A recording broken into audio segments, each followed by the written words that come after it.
Abbey Caves Tragedy, New Zealand, 2023. So, when the weather forecast is basically screaming, stay indoors with a red alert for torrential rain? Well, apparently, for one New Zealand high school, that was the perfect day to take a bunch of teenagers caving. On May 9th, 2023, despite a forecast for up to 100 millimeters of rain, the Whangarei Boys High School went ahead with an outdoor education trip to Abbey Caves. The plan was to take 15 students from their Year 11 class, plus their teacher and an instructor, into the cave system. You have to wonder if the risk assessment form just had a picture of a middle finger on it. Anyway, so the group entered Organ Cave around 9:30 in the morning. The water was at a normal knee-to-waist level. They spent about 20 minutes in a dry upper chamber looking at glowworms. But in that short time, the heavens opened up. When they returned to the main passage, they found it was flooding. The water was rising fast. The instructor, with no way to call for help, made the call to try and push for the exit. That decision turned a bad situation into a fatal one. As they fought their way towards the entrance, the group was funneled into a sieve, a narrow gap where the full force of the floodwater was being squeezed, creating a powerful, inescapable suction. It was chaos. Students were being dragged under, their boots and overalls filling with water and pulling them down. In the middle of the terror, there were moments of incredible bravery. One person, whose name was redacted in the official report, literally threw his body in front of the sieve, blocking the current so others could scramble out. Another was seen going completely underwater, pushing his classmates up to safety. But in the swirling, muddy water, 15-year-old Karnan Patera was pulled under. Another student saw his foot get trapped between rocks as the current sucked him down. He never resurfaced. His body was recovered later that night, after the water finally receded. Wabasha Street Caves Disaster, Minnesota, 2004. All right, so there are places that are famous for being dangerous, right? Like they have signs and plaques that basically say, people have died here, don't be the next one. The Wabasha Street Caves in St. Paul, Minnesota are one of those places. They're man-made sandstone tunnels with a history of mobsters and mushroom farming, which makes them a magnet for urban explorers. On April 27, 2004, a group of 5 teenagers decided to ignore the signs. They squeezed through a small opening and started exploring about 600 feet into the network.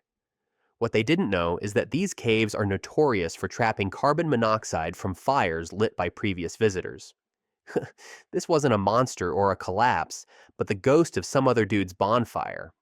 Carbon monoxide is odorless, colorless, and it doesn't make a sound. It just quietly puts you to sleep, and then you don't wake up.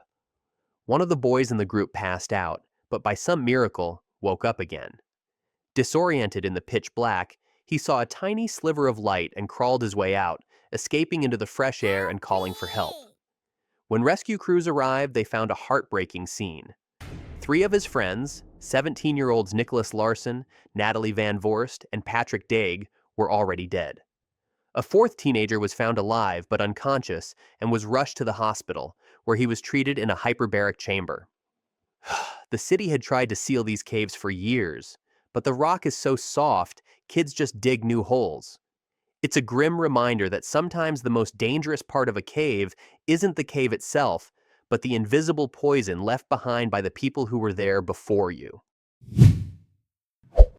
Manchester Hole Cave Death Trap, England, 2005. You know that one kid on every school trip who's just buzzing with energy? The one the teachers describe as an absolute delight? Okay, well, that was 14-year-old Joseph Lister. And on November 14th, 2005, he went on a school caving trip to a place called Manchester Hole, a cave that was supposed to be easy. It was known as the caving equivalent of the Bunny Slope. Manchester Hole had a reputation. While it was a standard introductory cave for teenagers, it was also known to flood dangerously and quickly after heavy rain, thanks to a nearby river and a reservoir. On the day Joseph and his 10 classmates from Tadcaster Grammar School went in, it had been raining. As they were exploring the stalactites and mudslides, the water levels started to rise. The instructors made the right call: get out. But as the group was making its way out, they realized Joseph wasn't with them. It's believed he either slipped or wandered into a small side passage that dropped down to the cave floor, right where the water was rising the fastest. The group had to scramble through a narrow 15-foot passage called the Crawl to escape, and in the chaos and panic, they went right past him. By the time they got out and realized he was missing, the cave was completely flooded. Rescue teams arrived at 4 p.m. and found Joseph about an hour later.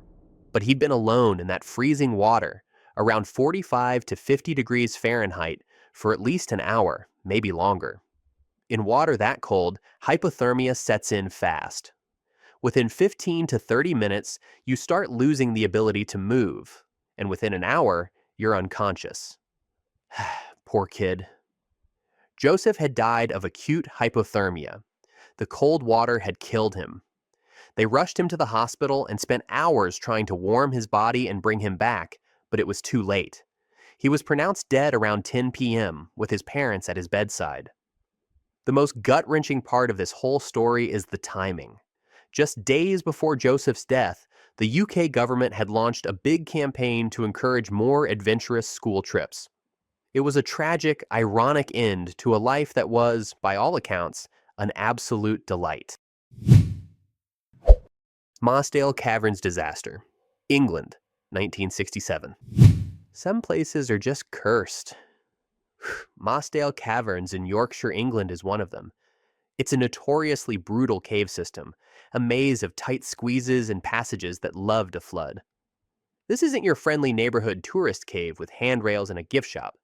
Bro, this is the kind of cave that eats people for breakfast. For real.